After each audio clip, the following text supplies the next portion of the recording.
coronavirus COVID-19 is the biggest threat the world has faced since the Spanish flu of 1918.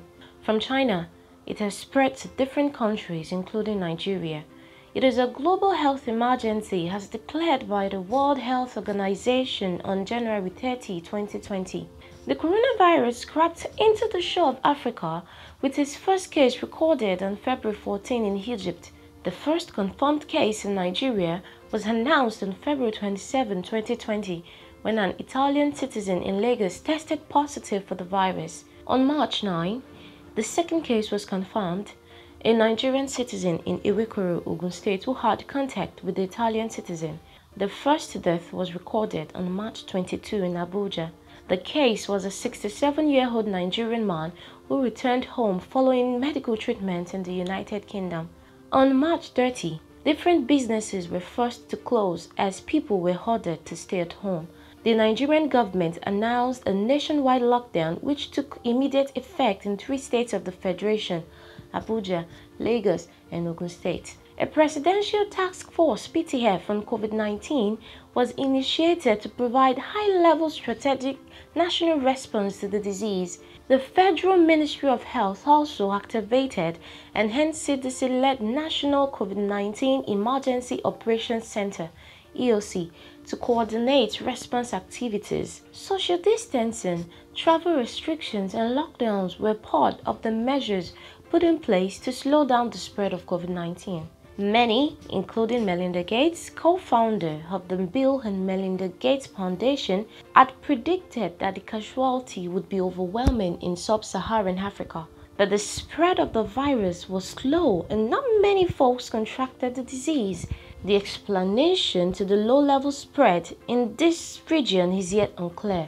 In some quarters, the low record of infection was believed not to be as if people were not being infected, but because they were not getting tested. On April 27, President Muhammadu Buhari announced the plan to lift the lockdown after more than 4 weeks. Businesses were allowed to reopen, while schools and places of worship remained closed. Despite rules banning groups of more than 20 people and stipulating that individuals maintain social distancing, large groups of people often gathered by the road waiting for public transport.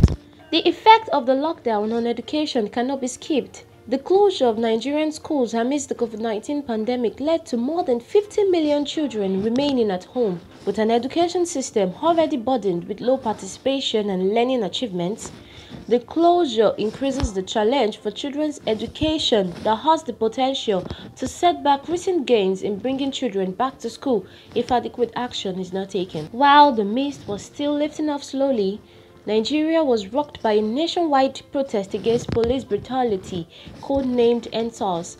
The protest, which saw many people crowd together in close proximity against COVID-19 protocols, could also be a major enabler of the second wave. The Presidential Task Force on COVID-19 said a second wave is inevitable.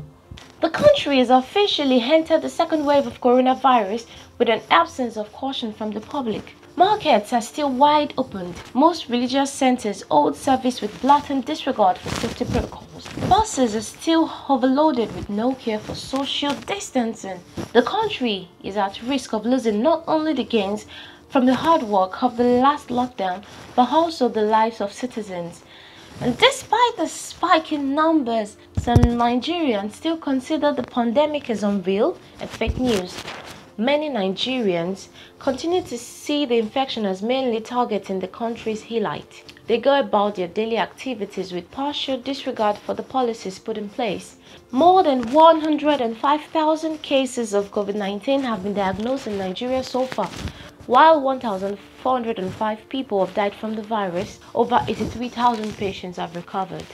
Needless to say, taking responsibility by following guidelines and protocols put in place and spreading the right information can go a long way in helping to fight this deadly virus.